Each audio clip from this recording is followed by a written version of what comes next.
Agora, a questão principal é que o Rodrigo Pacheco, presidente do Senado, deu aí todas as declarações, tinha acabado de ser eleito com apoio da base bolsonarista e também do PT, figura ilustrativa do bolsopetismo, do qual sempre falo, várias entrevistas e declarações de que era preciso criar o diálogo, a solução construtiva, que ele esperava que o presidente da República fosse fazer a coordenação nacional do combate à pandemia.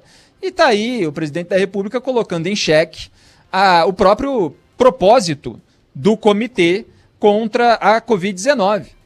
Então o Rodrigo Pacheco fala uma coisa, o próprio ministro da Saúde, Marcelo Queiroga, fala na mesma linha, inclusive, do que o primeiro ministro da Saúde, Luiz Henrique Mandetta, falava e foi afastado pelo presidente Jair Bolsonaro. Aí os números aumentaram, a pandemia se agravou, vem um novo ministro da Saúde para fazer mais ou menos tudo na linha daquele primeiro, só que sem o presidente da República alterar o seu discurso.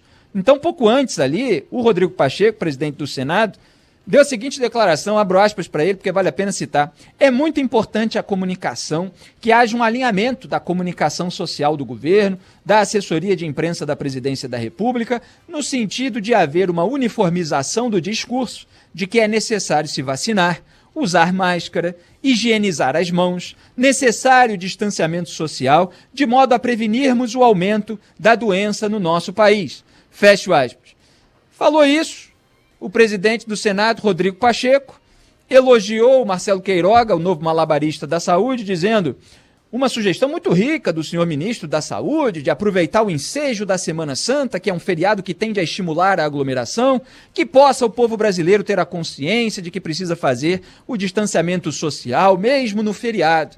Declaração do Rodrigo Pacheco. E o Queiroga, agradecer aqui a citação do Pacheco em relação ao feriado. No feriado não pode haver aglomerações desnecessárias e por aí vai.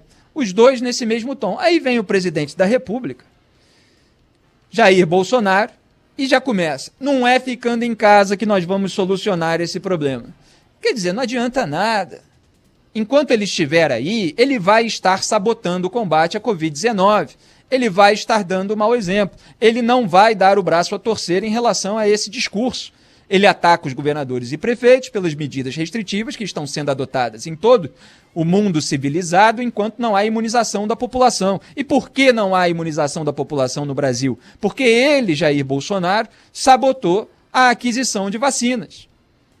Falo isso todo dia no programa, porque não pode deixar de lembrar. As vacinas estão sendo alvo aí de acordos fechados com pelo menos 8 meses de atraso. Recusou Pfizer, recusou o Instituto Butantan em 2020, 3 ofertas de cada um. Não abriu essas frentes de acordos com várias farmacêuticas para poder imunizar a população. Ontem estava circulando meme nas redes sociais, acho que a sua loja, seu estabelecimento está fechado porque o Bolsonaro não comprou vacina. E ele tenta fazer aquele contorcionismo retórico, como se tudo estivesse acontecendo por culpa dos governadores e prefeitos, e a crise econômica é culpa deles, e tudo isso que o Brasil está vivendo, arrastando esse período de pandemia com números elevadíssimos, em relação inclusive aos outros países nesse momento, é culpa dos outros, não é culpa dele. Esse é o discurso que ele não consegue deixar de manter.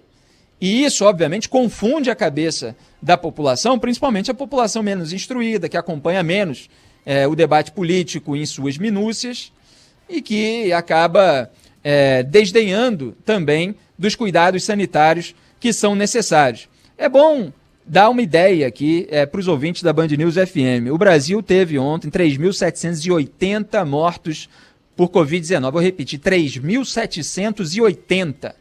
O segundo país que teve maior número de mortes em 24 horas, ontem, por Covid-19, foi os Estados Unidos, com 563.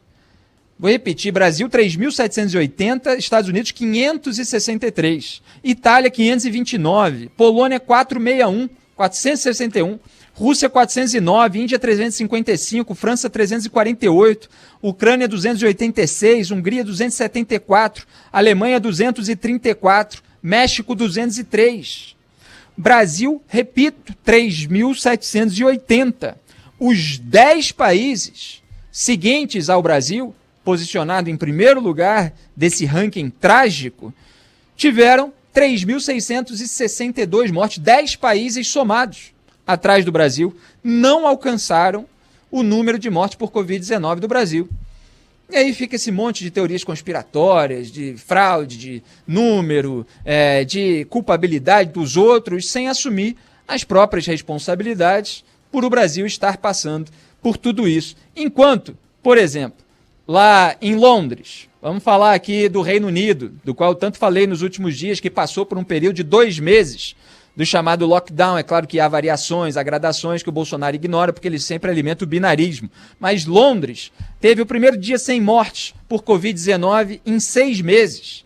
E agora está flexibilizando as medidas. Começou ali, a partir mais ou menos da segunda semana de março, a maior flexibilização das medidas de isolamento. Permissão para que grupos de até 6 pessoas que moram em até 2 casas diferentes se encontrem ao ar livre. Vocês vejam que são flexibilizações, mas ao mesmo tempo ainda com uma certa contenção. Esse lockdown que começou em 4 de janeiro reduziu o número de casos, reduziu o número de mortes. Israel está tendo o menor número de casos de Covid-19 em 9 meses. Israel imunizou a população e tomou medidas restritivas de isolamento social enquanto estava imunizando a população. Então é isso que está funcionando no resto do mundo. O Macron acabou de decretar um novo lockdown na França. Pronunciamento na televisão em cadeia nacional. O presidente Emmanuel Macron anunciou que o país entrará integralmente em lockdown a partir do dia 3 de abril, que é o próximo sábado, até 2 de maio, um total de 4 semanas. Falou que há variantes do vírus, uma epidemia dentro da epidemia, que fez o número de casos dispararem desde o início de março e que as medidas tomadas até agora foram ineficazes de conter essa propagação. Então, por mais medidas que tenham sido já tomadas, ele está renovando aí determinadas restrições em razão dos dados que vão sendo apresentados. Falou que o número de leitos de UTI vai subir de 7 mil para 10 mil. Portanto, ao mesmo tempo em que se imuniza a população, se implementa medidas restritivas, se aumenta o número de leitos no sistema de saúde para absorver essa demanda que está aumentando, pelo menos na França, onde a propagação do vírus aí está causando novos problemas. Então a administração do combate à pandemia não está tão eficaz quanto em Israel, quanto em Londres, nesse momento. Mas qual é o recurso? O recurso é a medida restritiva que é desagradável, que é impopular.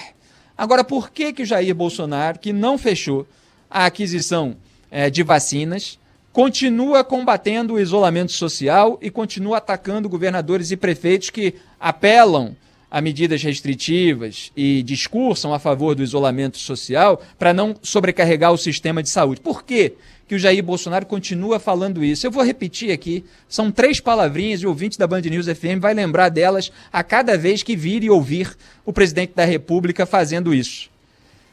Morto não vota. Vou repetir, é isso mesmo, morto não vota. O presidente da República estimula a inconsequência da população.